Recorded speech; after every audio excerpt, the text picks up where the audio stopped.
네, 정청래입니다. 우리 장관님, 예, 장관님 하실 만합니까? 다소 이제 의정할 때보다 더 업무량이 상당히 폭증한 것 같습니다. 국방위원, 국회의원 할 때와 장관 할 때 뭐가 좀 다르던가요? 국회의원 할 때는 여러 가지 방향 제시, 질책, 질의성이 많았지만은 장관은 여러 가지 결심과 책임이 많이 수반되기 때문에 정책의 결정을 해야 되기 때문에 네, 그런 점에서 좀 차이가 있는 것 같습니다. 실제로 집행을 해야 되는, 그렇습니다. 책임을 져야 되는 네. 그런 위치죠. 그런 의미에서 제가 여쭤보도록 하겠습니다. 네, 대한민국 군 통수권자는 대통령이죠. 그렇습니다. 예, 근데 군 통수권자와 내란 수계가 겸임을 한 적이 있습니다. 아시죠? 윤석열 내란 수계 피의자가 네, 군 통수권자를 동시에 한 적이 있죠. 그 겹치는 기간이 있었죠. 좀 다소 좀 기간이 있었습니다. 네, 모순 중에 모순이죠. 헌법 69조에 대통령이 취임 선서를 할 때 나는 헌법을 준수하고 국가를 보위하고 이렇게 취임 선서를 합니다. 근데 이 현직 대통령 군 통수권자가 헌법을 위반했다 하여 그리고 위반 정도가 중대하다 하여 헌법재판소에서 8대0 전원일치로 파면되었죠. 네, 그렇습니다.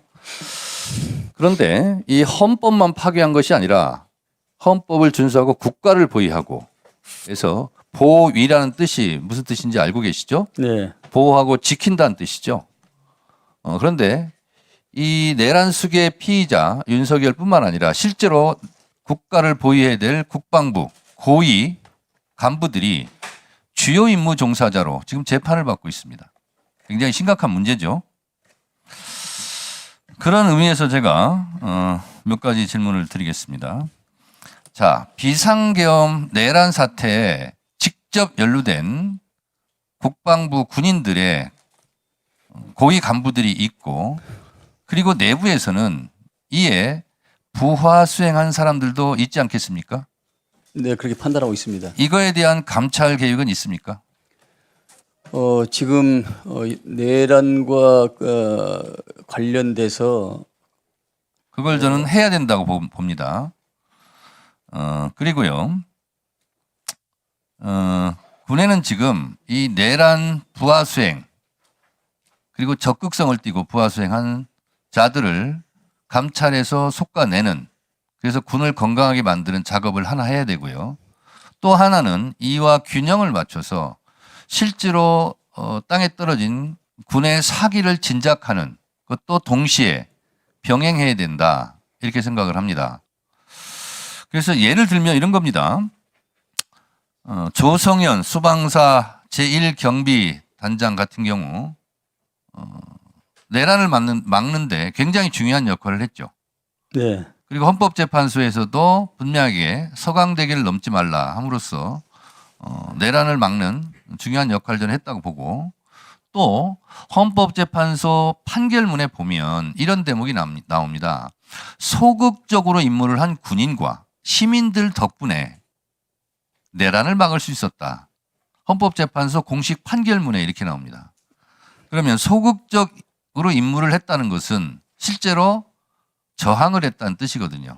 그래서 이런 조성현 대령을 비롯한 이렇게 내란을 막는 데 또 힘써 일한 군인들이 있을 겁니다. 그래서 옥석을 구분하는 그래서 적극적으로 가담하거나 부하 수행하거나 내란에 참여했던 사람들은 처벌을 해야 되는 것이고 헌법재판소 판결문에 나와 있는 것처럼 소극적으로 임무를 수행한 사람들에게는 상을 줘야 되는 것이다. 그래서 그것을 해야 될 것이 우리 국방부 장관의 특수한 임무가 아니겠는가 그런 생각이 듭니다. 네, 정천래 의원님께서 말씀하신 그 내용을 제가 말씀을 드리면은 조금 있다가요. 제가 시간이 예. 없으니까요. 그래서 그 중에 하나로 저는 국방부에는 왜 차관이 한 명인가 2차관 제도를 도입하는 것이 어떨까 그런 제안을 드립니다.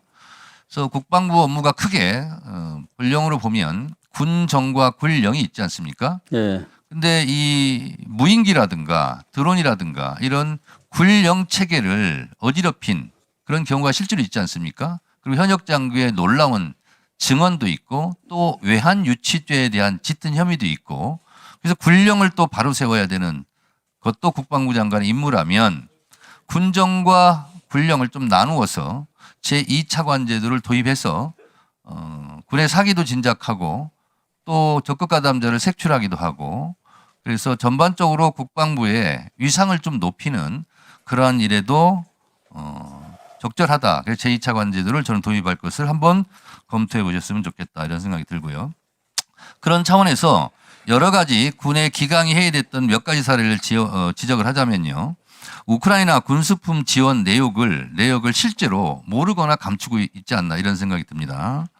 문재인 정부 때는요. 비살상용 의약품, 의류 등을 주로 지원했는데 윤석열 정부 들어서는 군수 자원을 지원했는데 이것도 거의 뭐 무상 대여가 아니라 무상 양도를 해가지고 지원한 것이 어디로 가 있는지도 모르고 내역도 파악을 못하고 있더라고요. 그래서 이것도 파악을 하셔서 저한테 보고해 주시고요. 그다음에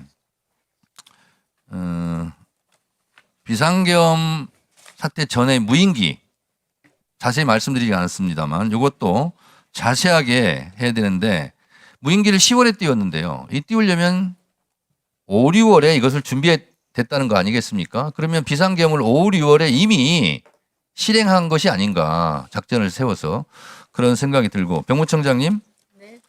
왜 상관도 없는 병무청 대전 청사에 지하 벙커를 세웠습니까? 벙커를 왜 만들었어요? 네, 벙커를 만든 것은 아니고요. 자, 이게 완공이요. 2024년 11월 4일에서 11월 30일이거든요. 비상계엄 직전입니다. 그러니까 언론에서도 이거 분산 수용하려고 했던 거 아니냐. 저도 그 대상이었어요. 수거 대상이었으니까. 1분 더 드리십시오. 의원님들 가능하면 시간 내에 네. 보충 저도 시간을 더 드리겠습니다. 노상원 수첩 등에 의하면 체포 리스트에도 적어도 상위권에 랭크돼 있고 노상원 수첩에 의하면 수거 대상이고 분산 배치되거나 백령도 물고기밥이 되거나 이런 상황에서 병무청에서 왜 지하 벙커가 이렇게 필요했습니까? 그래서 지금 어제 어떤 언론에서 이게 비상계엄 분산 수용용 시설이 아니었느냐 이런 의혹을 제기하고 있어요. 그 부분에 대해서도 지금 해명할 수 있어요? 네, 답변 드리겠습니다. 조금 이따 하시고요. 나머지 부분도 제가 서면 질의하겠습니다. 예산에 관련된 거. 자, 한번 해명해 보세요. 네, 의원님, 저희 종합 상황실은 없던 것을 새로 지하에 설치한 게 아니고 기존에 운영되던 일반 회의실과 같이 쓰던 종합 상황실을 지하로 이전 설치한 것입니다. 자, 네. 의심받는 일 하지 마시고요. 네. 그리고 어제 뭐 어떤 언론 보도가 있었는데 거기에서 적극 해명하시기 바랍니다.